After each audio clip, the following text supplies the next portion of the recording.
Niekedy majú rodičia obavu z toho, že ich deti nerozumejú všetkému, čo sa na hodine preberá. Sú to väčšinou rodičia, ktorí zapíšu svoje staršie deti, a teda druhákov, tretiakov. A to sú teda už deti, ktoré reálne vyjadria rodičovi tú obavu, ten strach, že ale ja nerozumiem, ja nemám takú angličtinu. A potom ten rodič príde naspäť za nami, že no nevie, či to je teda pre nich, keď to dieťa úplne nerozumie. A my im vtedy povieme, že to je úplne v poriadku.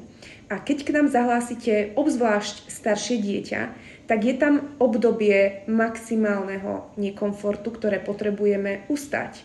A vy ako rodič potrebujete byť tou stabilitou pre dieťa, ktorá bude to dieťa podporovať v tom, že je to v poriadku, všetko chce čas, teraz len začala, je to intenzívna angličtina, ale určite sa do toho dostaneš. Len treba naozaj pravidelne púšťať tie nahrávky doma. Takže naozaj netreba mať z toho strach. A naozaj sa stalo párkrát, že prišlo dieťa a tak sa vystrašilo, bolo to už staršie dievčatko, že sa proste nezahlásili. A ten strach zvíťazil, čo je veľká škoda. Snažili sme sa vysvetliť, že to je v poriadku, že nerozumie, že to je v poriadku, že možno sú tam deti, ktoré sú už s nami dlhšie a majú teda lepšiu angličtinu, ale to ťa len potiahne.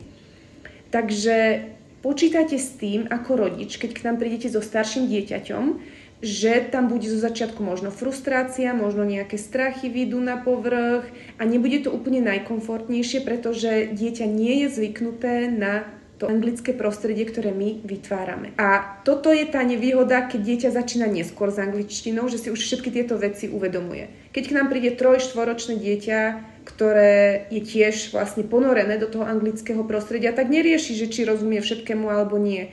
Len vníma, je v prítomnom okamihu, hrá sa, spieva, doma rodičia púšťajú angličtinu a vlastne sa to krásne nabaluje. Ale tieto staršie deti už je to trošku zložitejšie. Preto nám treba viacej trpezlivosti a hlavne doma s deťmi nie je nutné prekladať všetky slovíčka, ktoré my preberáme na hodine. My naozaj nefungujeme ako klasický vzdelávací systém, a teda, že sa prekladá zo slovíčka na slovíčko. To, že ja tu vytváram content a zdieľam vám nejaké anglické citáty a prekladám vám ich ako dospelým, tak to je jedna vec, ale to my na hodinách nerobíme.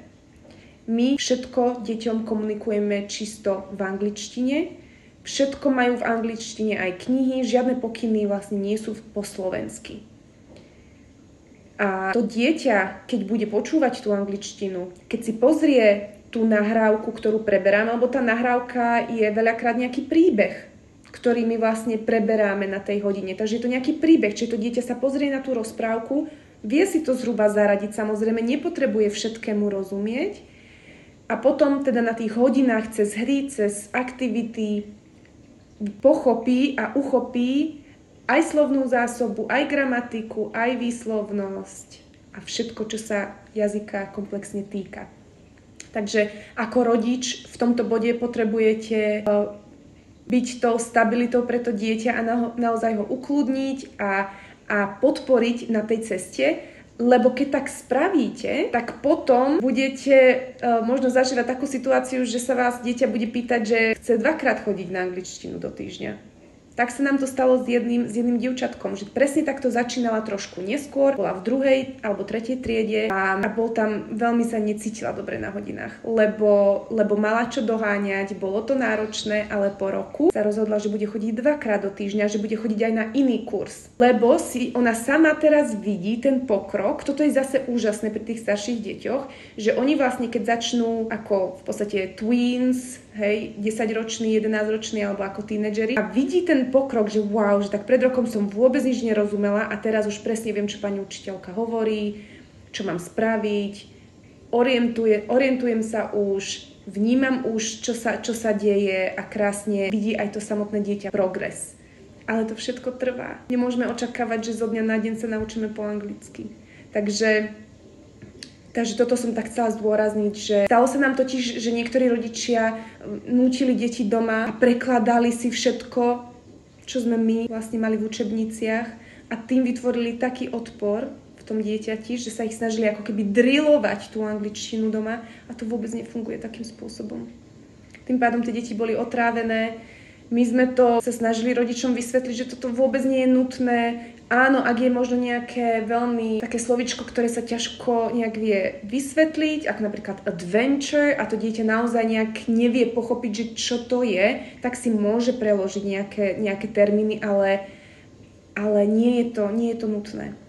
Nie je to nutné, lebo ono z tých hodín, z toho počúvania a s tou prácou, s tým jazykom a s tými príbehmi a tak ďalej, ono si to všetko dovtípi.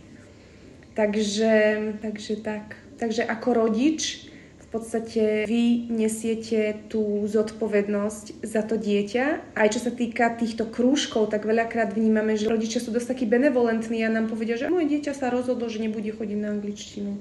Úplne nejaký maličký sopliačik. Chyba.